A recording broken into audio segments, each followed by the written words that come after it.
Hello, beautiful soul who is listening to this podcast episode, and thank you for being here and tuning in.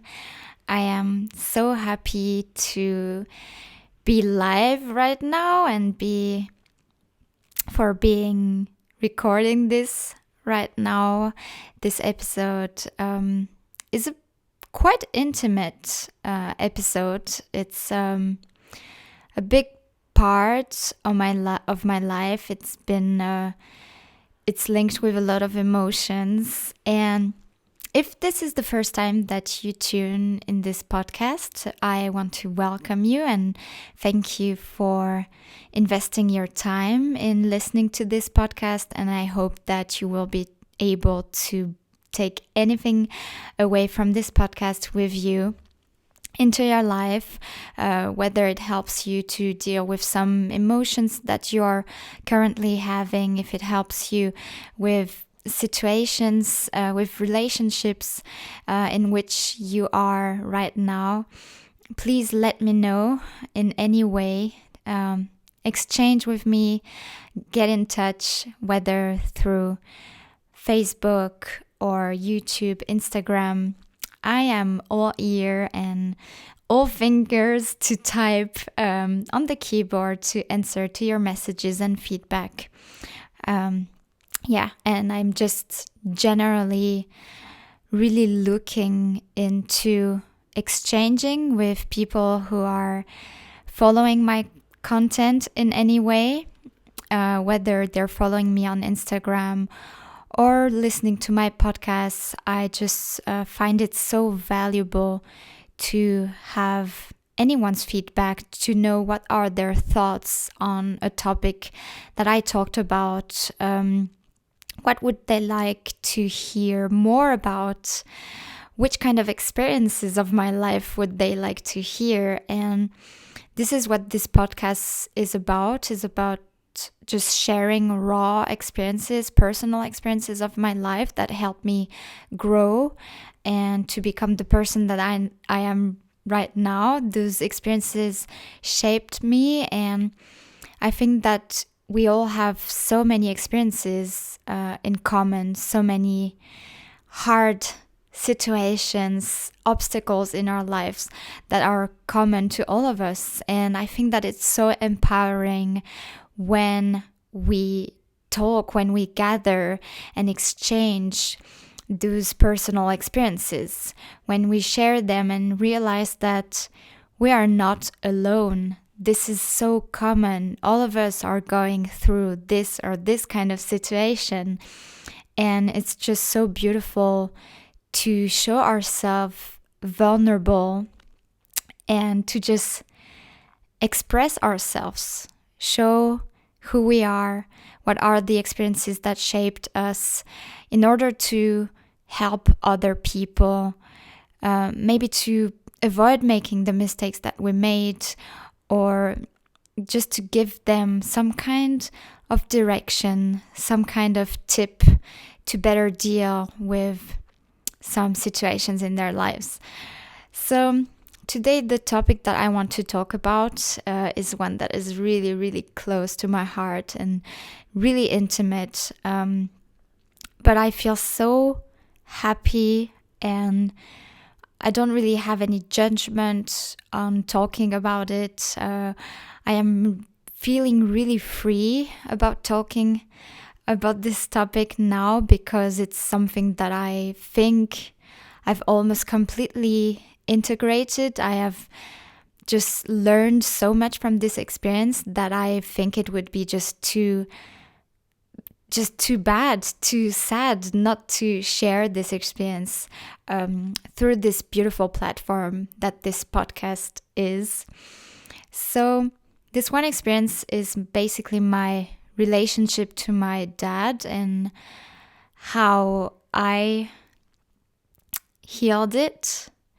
My dad relationship was, I think, not necessarily from the beginning, but from an early stage of my life. It was a really complex relationship.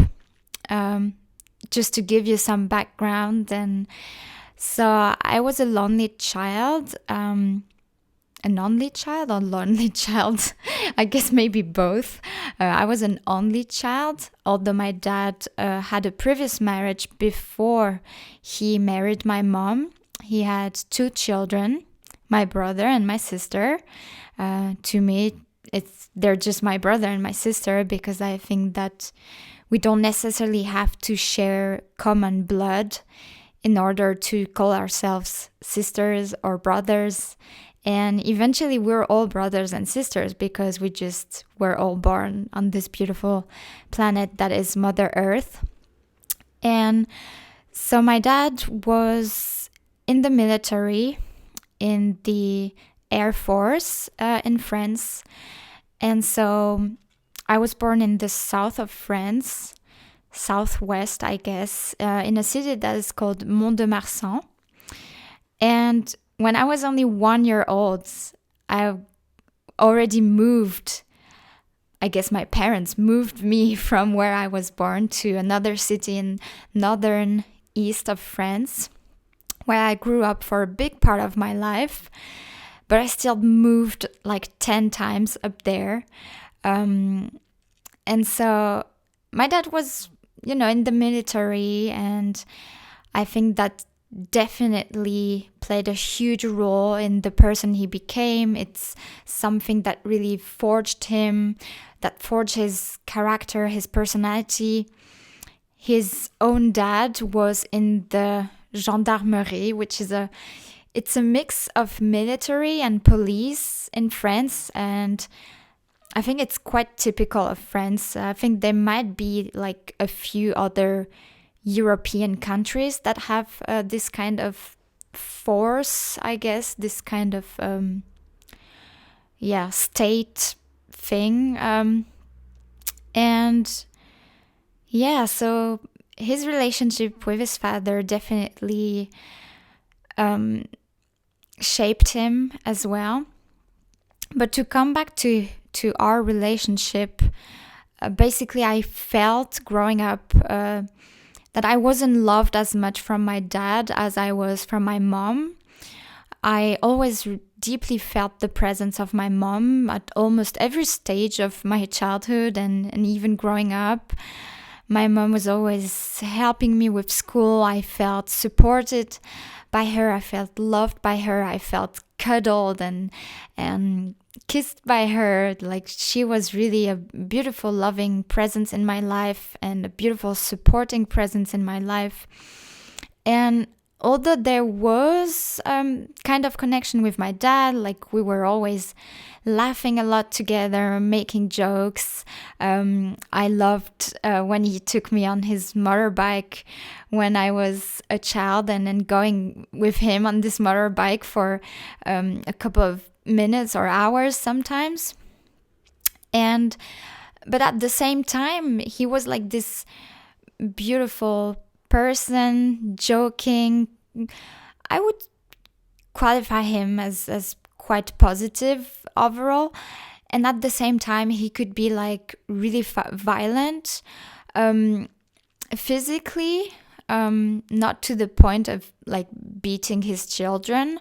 And I am grateful for this. But in France, I guess it's becoming maybe less present now, but it's been quite normalized. And I think like maybe in many countries to, give a slap to the children when they're not behaving, maybe to slap you in the face or on your butt, or pull your ear if you weren't behaving, if you weren't listening to your parents. And so it was quite a common thing for my dad or my mom sometimes as well to just slap me in the face for something I didn't do right, or I don't know. And it's just something that really marks me, like it really touched me really deep. But it's only right now that I'm starting to realize what this kind of physical violence did to me. And like I said, even though it wasn't to the point of like beating me up, it was still violence. And if I ever were a mother, and I don't think that I will be a mother, because I don't feel ready to bring a child in this world, because there are so many challenges right now. It was a form of violence that just stayed with me. And I could tell that this violence was coming from somewhere. I don't think that anyone or any parents are violent towards their children or anyone on purpose. And there is a saying that I think is really true, which goes, hurt people hurt people. So people who have been hurt in their lives keep on hurting people. And healed people heal people. And I think that this is so true, and for most of society right now. And we can see that the violence that is perpetrated is only going on because it's transmitted, it's carried on from generation to generation. And as long as we don't really find the roots of this violence, as long as we don't integrate and heal that violence, we will perpetrate it. We will keep that violence in our society. And so I'm in a process of healing a lot of things, a lot of emotions, traumas, blockages, just name it, whatever you want to name it. But I'm in a process where I'm having lots of realizations, I think, over the last couple of months, maybe over the last 5 months or something. And I just can remember, like 1 month ago, I guess, I was in the bathroom and I was thinking about the topic of self-love. And it is really, really present in my life at the moment. I'm learning to love myself more and more unconditionally, and to find a balance. And I know that in order to do that, it's easier to first identify, where do I not love myself? In which moments do I not love myself? Why, in a certain situation, why do I not love myself? And when I start seeing the patterns and the situations in which I do not love myself, I will be able to love myself more, because I would have brought, I will have seen the tip of the iceberg, but I will be able to kind of bring the whole iceberg to the surface. And I was in the bathroom and this question just popped up in my mind, and it was like, what if I wasn't able to completely love myself right now at this stage of my life, because I didn't feel equally loved by my dad? Like, I didn't feel as equally loved by my dad as by my mom. So to reformulate this, I felt more loved by my mom as by my dad. And so I started questioning it, like, what if this kind of created an imbalance in me, and somehow a hole in me, and that in order to fill that hole, in order to heal this, I just needed to not necessarily reestablish a connection with my dad, but I needed to understand first, why did I feel like this? Was it really true that he didn't love me? Did he love me at all? And why wasn't he able to show me his love like my mom did? Was he interested in me at all, in my evolution, in my grades at school, or whatever? Why did I perceive him as just being absent most of the time, most of my childhood? And what was his experience? How did he grow up? Did he feel loved by his parents?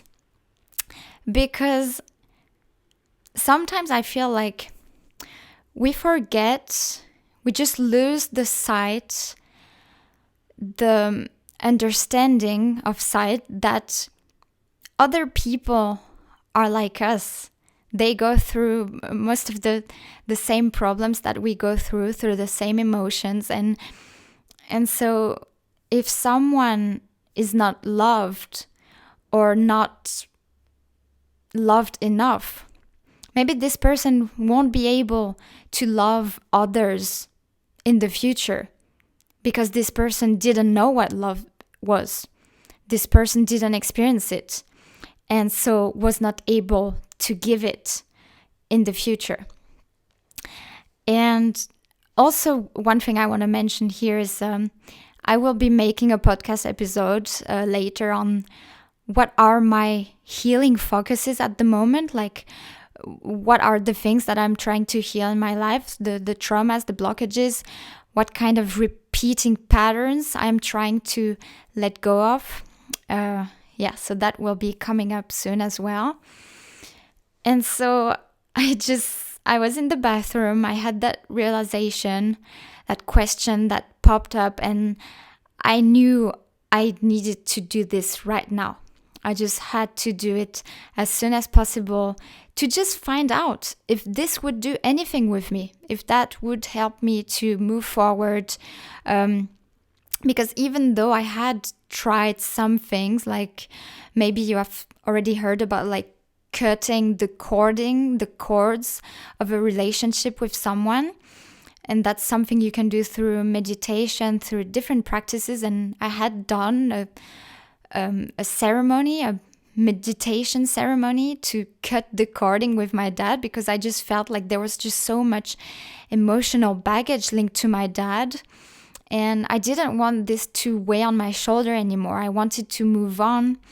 And if you would have looked at me like 1 year ago, that was a time where I purposefully, like intentionally, I cut any contact with my dad. I took a break because I had just so much anger towards him because he had hurt my mom as well emotionally, and I was really in a state of, I didn't really want any revenge. I didn't really wish him the worst, but I wasn't at a good place, so I just felt that I needed to take a step back and to take that time for me to come back to me and to find some answers. And then 1 month ago, this happened in the bathroom. And so 1 month ago, I contacted him and I told him, can we have a conversation, just the two of us, when you have time this weekend? I just want to chat with you. And he didn't really know what was going on, like why all of a sudden I wanted to talk to him. And even my mom contacted me because my dad told her that I wanted to talk to him. And my mom was like, is everything okay? Dad said you want to talk to him. Did anything happen? And it's just like, I kind of had to laugh because like, why would it be perceived as like something is going wrong from my mom when I wanted to just talk to my dad? Like, and this just goes to show to you how little contact I had to my dad, that my mom was more present. I'm always talking to my mom every once in a while. I'm always in contact with her.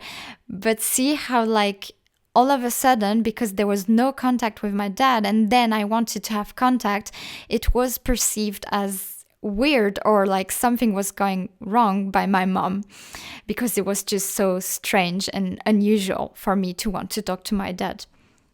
So before our call, I just noted down all the questions that I had for him. I really took the time to really go deep inside of me, and also in meditation. I think a lot of questions just rose, and that's why meditation is so helpful to me, because there are like more fertile periods of time where I really can I can gather so much from meditation. Like I get so many creative ideas and visions and things. And there are some like not so fertile periods of time where I feel like I'm not getting anything from the meditation. Maybe just some like inner peace and feeling calm, but I'm not really getting any creativity or important ideas and visions. And some questions I got from meditations, and then I wrote everything down. And so when the day came, I guess there was a little bit of anxiety, not really anxiety. I was just a bit stressed, like a bit nervous. I didn't really know how it was gonna go on, and I didn't want it to be awkward. But what I made clear to myself is for me to know and also to express it to my dad that this call was in no way gonna be a place of judgment. It was gonna be a safe space, free of judgment for both of us to just freely exchange and to get to know each other a bit deeper, and I told him during the call, we actually never had a proper, deep conversation, just the two of us. This was something like in my childhood and growing up with my mom. It was just so common for us to talk about everything that was going on in my life and with my relationships and everything. But with my dad, it's something that just was absent. And so as soon as it began, I let him know that now I was in a place where I wasn't going to judge him anymore. I was just looking for answers, and I had many questions, but I wasn't in a place of negativity anymore. I didn't perceive him as an enemy anymore or anything. And so I just asked him, okay, how was your childhood? Did you feel loved by your parents? How was your relationship to your dad and to your mom? Did you feel more love from one or the other? And the fact is that he didn't really feel loved by any of them. Of course, he received some kind of affection, but because his dad was also like in this really disciplined military mindset, it was a kind of harsh environment where emotions didn't really have any space. And so his personality was already like a bit back, like in retreat. Like he was never really very showing of his emotions. He was like, that was just always how he kind of was. But I think the fact that he also didn't really feel truly loved by his parents, it didn't really help him to develop his own love, whether it was his love for himself or for others or expressing his emotions. And so when he had children, when he became a man and had children, he just kept on being and doing what he had learned. He just perpetrated his environment. And he had grown up with some kind of violence, physical and also, how could I say it, like word violence, like the violence of words. So he kind of carried that onto me and his two other children. But at the same time, he didn't know any better. He hadn't learned any better. And so it was important for me to let him know, like as rawly as possible, just to tell him without any emotions in my voice, but to just tell him openly that I felt hurt by him.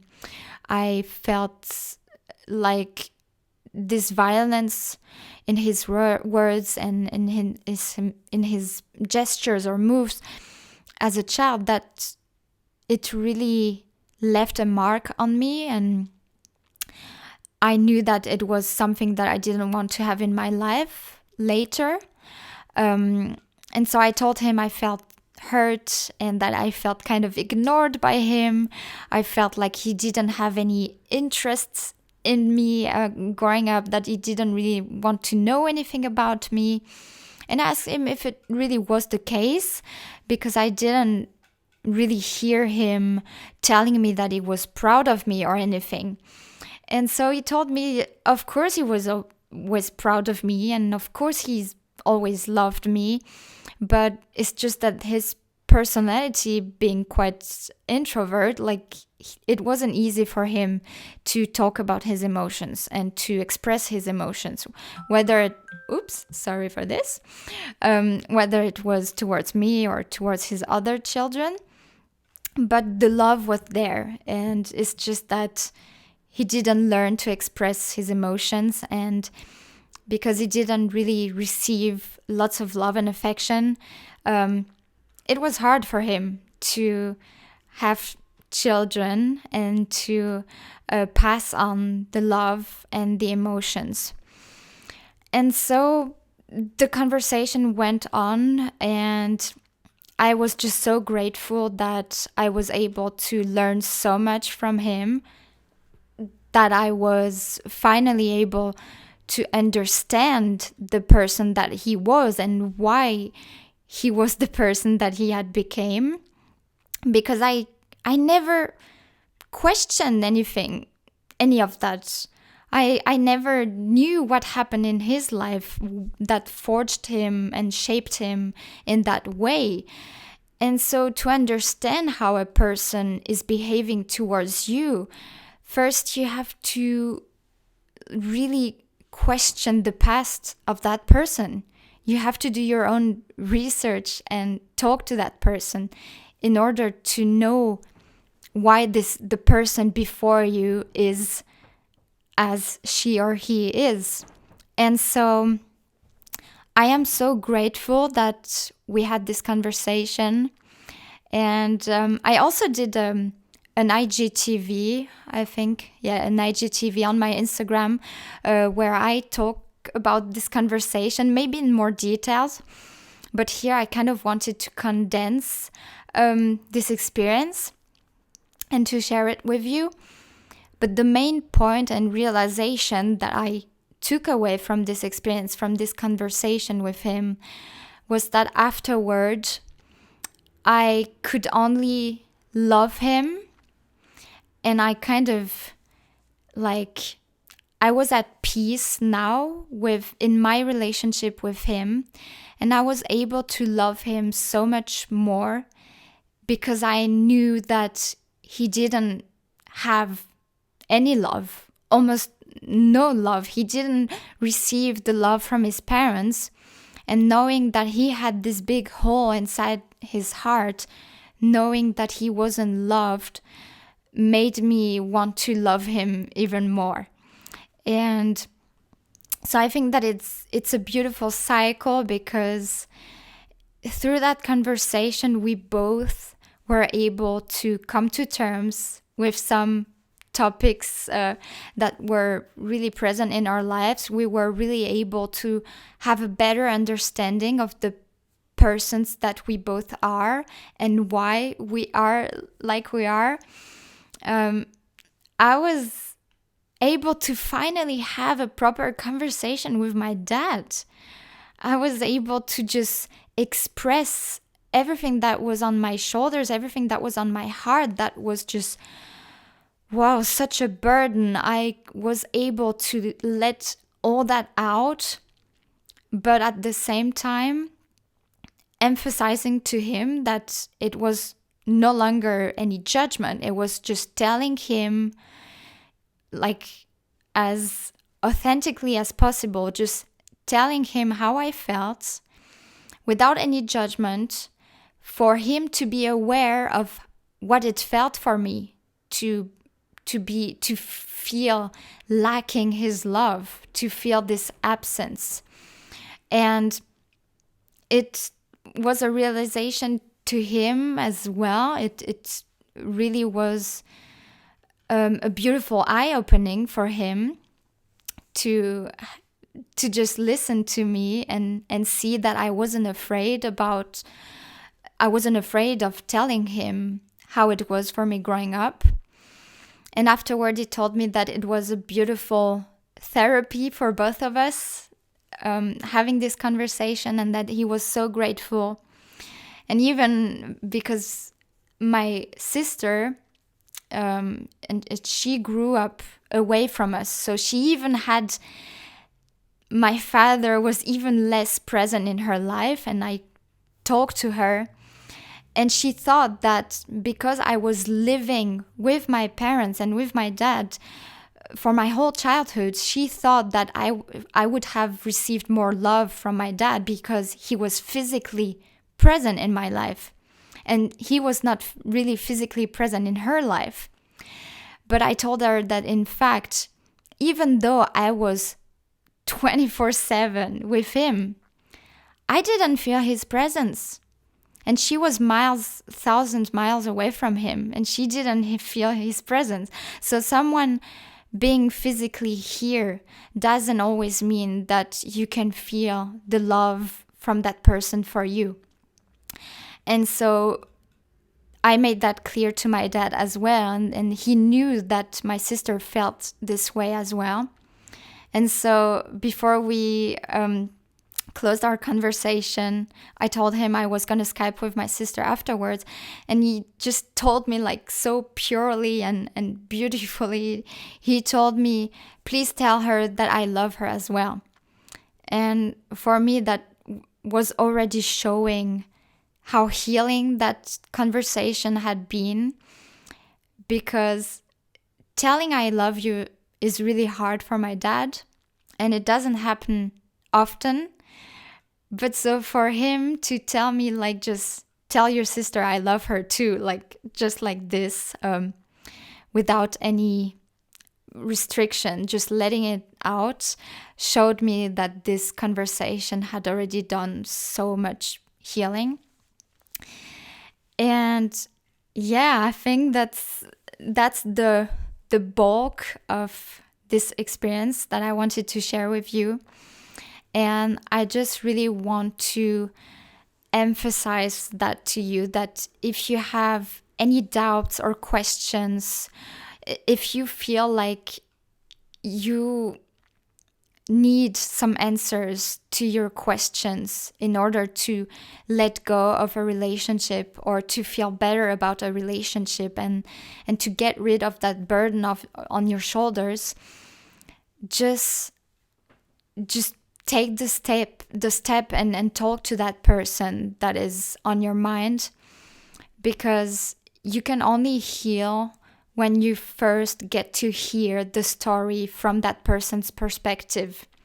And as long as you haven't heard that person's perspective of the story, you will keep having those questions and those nightmares and those doubts, and you will never completely be free of them as long as you do not talk to that person.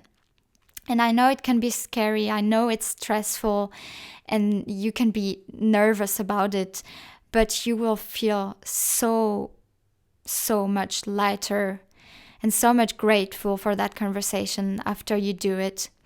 So just trust yourself and take the step and watch the healing happen, and just feel your heart getting so much lighter afterward. So I hope that this episode brought some value to you. any kind of help, I would be really thankful. If you have had any similar experience and you want to talk about this and share it with me, feel free. I'm truly open and non-judgmental about any kind of experience that you had. I'm just genuinely curious and really happy when I hear about people who really show themselves vulnerable and who are willing to share their experiences without caring about the consequences or about how people could see them or judge them. And just know that here it's a space where you can feel free to talk about anything. And I am so happy for you being here, having tuned in that episode. And I'm already so excited about the next episode and talking in that microphone and sharing beautiful messages and experiences with the world. I wish you a beautiful day, a beautiful evening. And as always, I'm sending you lots of love and lots of light. Bye-bye.